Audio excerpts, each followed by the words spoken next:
नमस्कार मंडळी, मी संजय आणि मी स्मिता. आमच्या नवीन ब्लॉगमध्ये तुम्हा सर्वांचं मनापासून स्वागत. आज आम्ही तुम्हाला घेऊन आलो आहोत कर्नाटकातील एका अशा ठिकाणी जिथे दगडसुद्धा बोलतात. आपण आलो आहोत ऐतिहासिक बादामीमध्ये.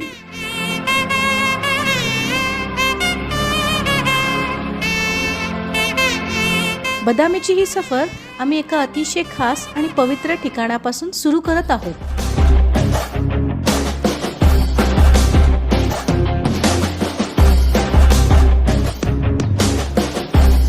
हो, आपण आता आहोत बनशंकरी देवी मंदिरात, ज्याला आपण शाकंभरी माता म्हणूनही ओळखतो. चला तर मग आमच्यासोबत दर्शन घेऊया. हे मंदिर 7व्या शतकातील चालुक्य काळातील वैभव आहे. इथली शांतता आणि रचना पाहून डोळ्यांचं पारणं फिटतं. मित्रांनो, शाकंभरी देवी ही वनदेवी मानली जाते. असं म्हणतात की भक्तांच्या रक्षणासाठी देवीने इथल्या वनस्पती आणि शाकभाजीद्वारे लोकांचं पालनपोषण केलं होतं.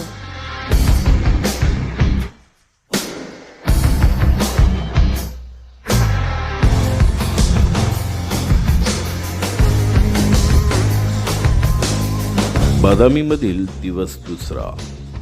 कर्नाटकातील बागलकोट जिल्ह्यात निसर्गाच्या कुशीत एक असा इतिहास दडला आहे जो आजही तितकाच जिवंत वाटतो. आम्ही बोलतोय बदामीच्या किल्ल्याबद्दल, ज्याला एकेवेळी वातापी म्हटलं जायचं. हा केवळ एक किल्ला नसून चालुक्य घराण्याच्या पराक्रमी आणि त्यांच्या वास्तुशिल्पांची जिवंत साक्ष आहे.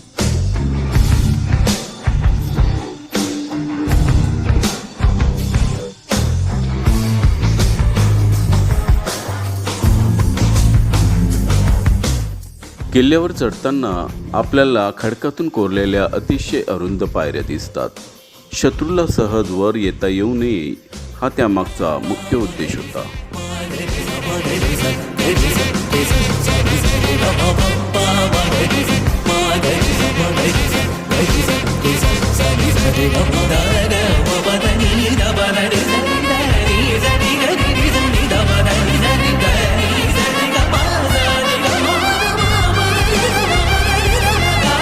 जरी हा किल्ला चालुक्यांनी बांधला असला तरी नंतरच्या काळात पल्लव, राष्ट्रकूट आणि 18व्या शतकात टिपू सुलतान यांनी देखील या किल्ल्यावर आपली मोहर उमटवली.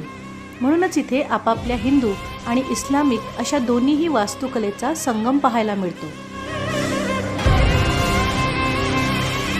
या किल्ल्याचा पाया साधारण इसवी सन 543 मध्ये राजा पुलकेशी यांनी घातला. 2 उंच डोंगरांच्या मधली ही जागा लष्करी दृष्टीने अतिशय सुरक्षित होती. या किल्ल्याच्या उत्तर भागात मलेकिट्टी शिवालय नावाचं एक सुंदर मंदिर आहे. हे 7व्या शतकातील द्रविडी शैलीतील एक उत्तम उदाहरण आहे. वर गेल्यावर आपल्याला दिसतात ती विशाल धान्य कोठार. युद्धाच्या काळात सैन्य कित्येक महिने इथेच राहू शकत होते.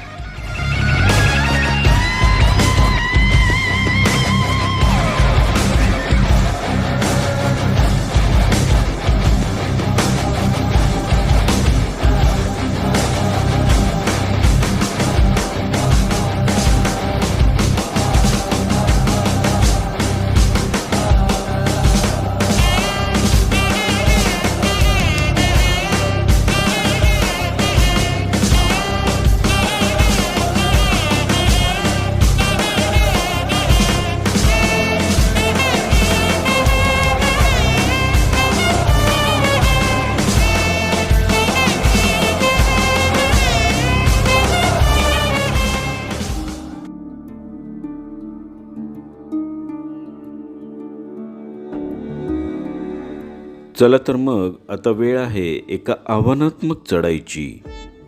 टिपू सुलतानची तोफ आणि इथलं धोकादायक पण अप्रतिम दृश्य आता आपण कॅमेऱ्यामध्ये कैद करूया.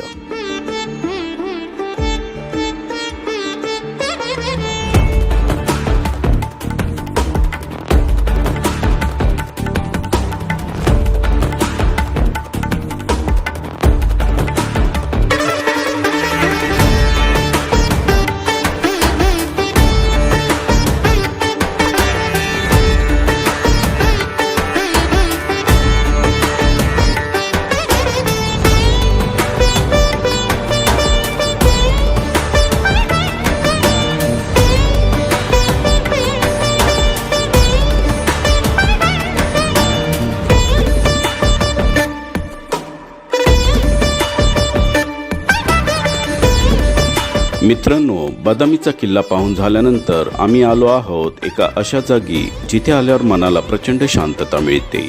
हे आहे ऐतिहासिक अगस्त तलाव. 5व्या शतकात बांधलेला हा तलाव बदामीच्या सौंदर्याचा केंद्रबिंदू आहे.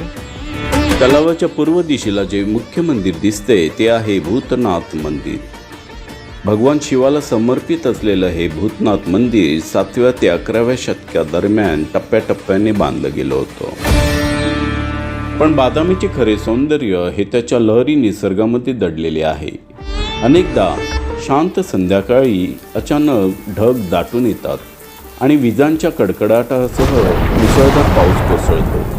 हे वातावरण केवळ हवामान बदलत नाही तर संपूर्ण भूभागाचा चेहरा मोहरत बदलून टाकतो. पावसाचा जोर वाढताच एक चित्तथरारक दृश्य समोर येते. जो डोंगर काही क्षणापूर्वी कोरडा आणि शांत होता त्या उत्तर कडावरून अचानक एक भव्य धबधबा कोसळू लागतो.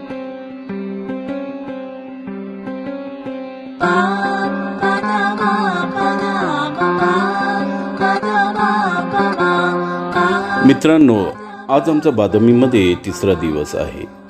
आज आम्ही जाणार आहोत बादामीपासून साधारण 22 किलोमीटर अंतरावर मलप्रभा नदीच्या काठावर वसलेले एक ठिकाण ज्याला भारतीय मंदिर वास्तुकलेचा पाळणा म्हटलं जातं, ते म्हणजे पट्टदकल.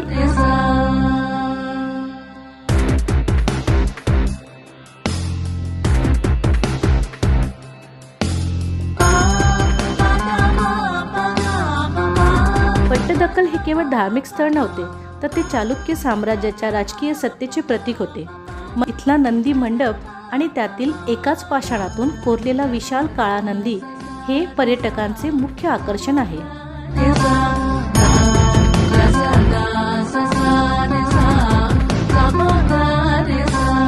सातव्या आणि 8व्या शतकात चालुक्य राजांनी आपल्या राज्याभिषेकासाठी या पवित्र भूमीची निवड केली होती.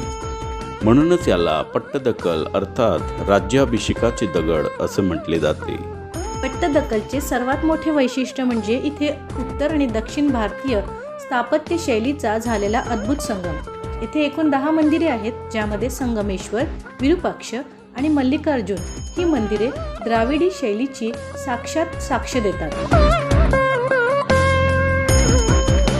बादामी सफरीच्या शेवटच्या टप्प्यात आता आम्ही आलो आहोत. अशा ठिकाणी ज्याला चालुक्य वास्तुकलेचे प्रवेशद्वार मानले जाते, बादामी लेणी. 6व्या आणि 7व्या शतकात डोंगरांचा अखंड पाषाण कोरून तयार केलेली ही 4 लेणी भारतीय शिल्पकलेचा अजोड नमुना आहे.